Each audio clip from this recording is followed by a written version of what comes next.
Hey folks, welcome to Sailing and Camping Travel. This is where my wife and I have taken some old things, including a 25-foot sailboat, did a quick restoration on it, sailed it for 5 seasons. We've made the transition over to camping. We're going to show you how we bought this camper that was used and damaged with some water intrusion and some rotted wood, and converted it to a mini toy hauler.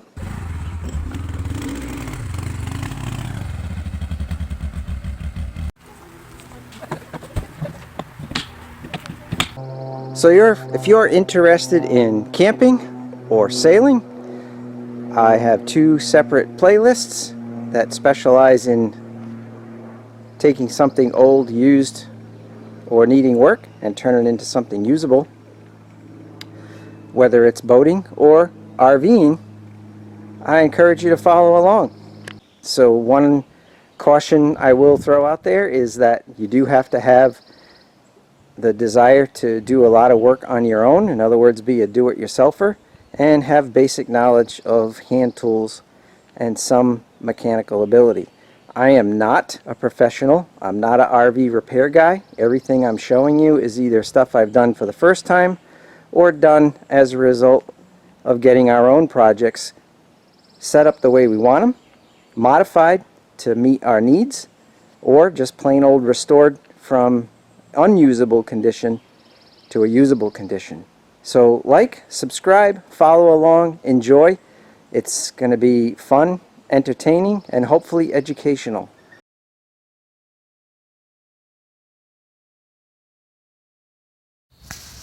So this is what happens when the emergency brake disconnect gets stuck while you're driving down the road with the brakes on.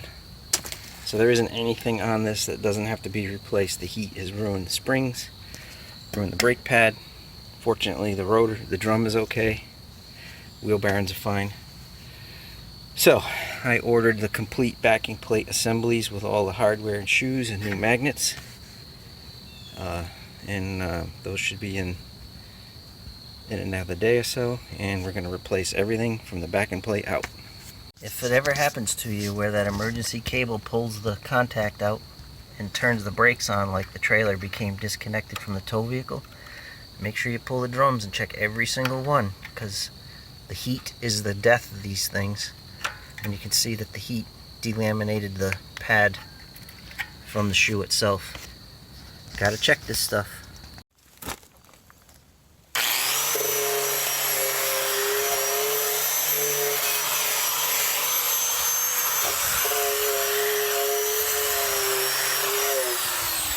Alright folks, I'm using the old Harbor Freight cheek poker here. This is a real cheek poker. I got metal strands stuck in just about every inch of my pants. So I'm working on a complete brake job on the camper. I think it was Mike Finnegan that said in one of his videos, whenever he works on something, if he's doing one thing, he tries to go and accomplish a couple of other things. This camper was pretty clean underneath, and then last fall we towed one time in the winter, and they had a small snowstorm and they put salt and sand on the road, and it really get into this paint and just started lifting it. So I just wire brushed the whole thing all the way around, and I'm going to pressure wash it with some degreaser, and then I'm just going to rattle can to preserve it. So that's what we're working on today. So the load distribution bars I got these at a flea market, and they've always looked this way, and it always bothers me, so I'm going to wire brush those, give those a quick coat. And I always like my brake drums to look good, so I bought some high temperature paint for that. So we're going to hit those with the power wire brush and get these ready for paint while we're here.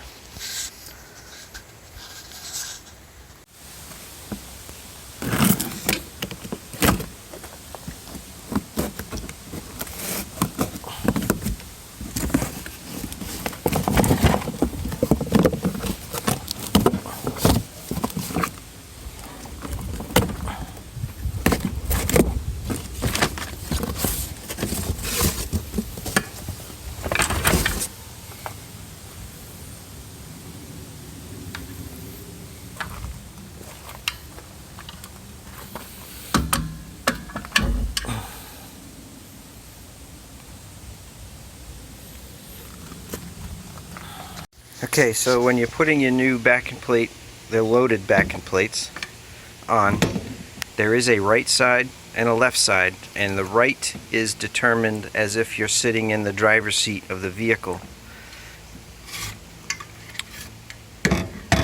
So the magnet goes towards the bottom, and the way the right and the left is determined is as the wheel rotates, the magnet's energized, and it pulls the puck and activates the brakes. If you put the wrong side on, you end up with basically half the braking power that the system is designed to have.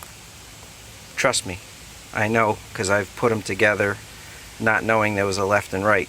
So everything's trial and error, right? Learned by accident.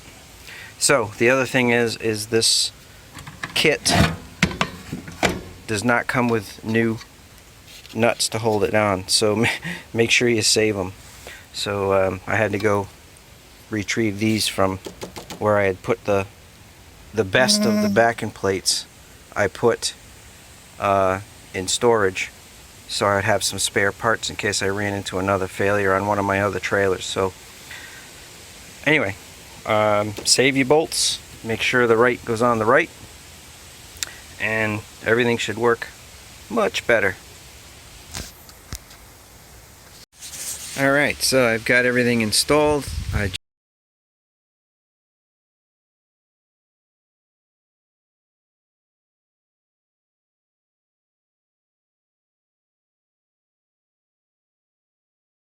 just soldered and used heat shrink tubing on all the electrical connections. Just finished adjusting the brakes. I don't know about you folks, but the way I adjust these electric brakes is I turn, especially all new stuff, I turn the adjuster until the drum locks up hard, and I figure that's going to position the brake shoes with all the slop out of them, and then I back them off until I hear the drag just go away. So the last thing I want to do is have these things going down the road rubbing, just making heat. There's a lot of movement in that arm, so that'll get a lot of brake pressure based on the rotation of the wheel. So anyway, this side is good to go. I can put the lugs on and torque them, the wheels, and torque the lugs, and set it back on the ground.